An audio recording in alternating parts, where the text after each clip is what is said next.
और कैसे मनाएं, आइए जानते हैं। जो वैष्णव परंपरा है वो कहती है कि राधाष्टमी का व्रत जैसे जन्माष्टमी एकादशी का व्रत होता है, वैसे ही राधाष्टमी का व्रत पूरे दिन किया जाता है और अगले दिन ही आप पारायण करते हैं, यानी अपना व्रत तोड़ते हैं। तो इसका उत्तर यह है कि आप पूरा दिन व्रत करें। 12 बजे आप अपने घर की जो श्री राधा रानी की मूर्ति है, भगवान श्री कृष्ण, उनका पंचामृत से अभिषेक करें और व्रत अगले दिन ही आप पारायण करके उसको विश्राम करें। अब राधा रानी को भोग क्या लगाएं, क्योंकि जन्माष्टमी तो सब जानते हैं कि माखन मिश्री का भोग लगाओ।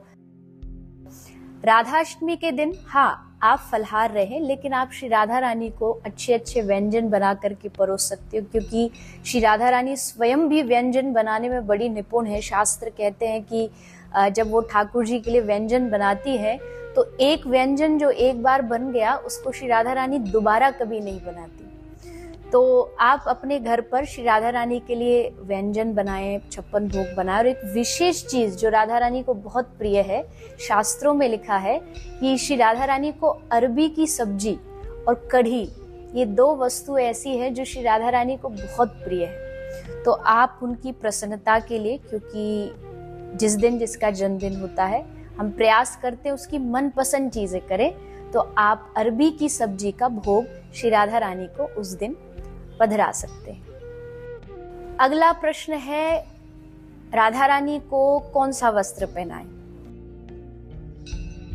जन्माष्टमी पर सब लोग पीला वस्त्र पहनते हैं क्योंकि कृष्ण पीतांबरी धारण करते हैं। राधा रानी का जो प्रिय रंग है या जिस रंग को श्री राधा रानी धारण करती हैं वो है नीला, नीलांबर वस्त्र। तो राधाष्टमी के दिन आप श्री राधा रानी को नीला वस्त्र पहना सकते हैं। आप स्वयं भी नीला वस्त्र धारण कर सकते हैं। जैसे जन्माष्टमी पर हम पीले वस्त्र पहनते हैं, राधा अष्टमी पर नीले रंग का महत्व है। और अंतिम सबसे महत्वपूर्ण चीज, आप श्री राधा रानी को उपहार क्या देंगे? तो जैसा आप जानते हैं कि उपहार में जिसको जो प्रिय है वही देना चाहिए। तो श्री राधा रानी को क्या प्रिय है?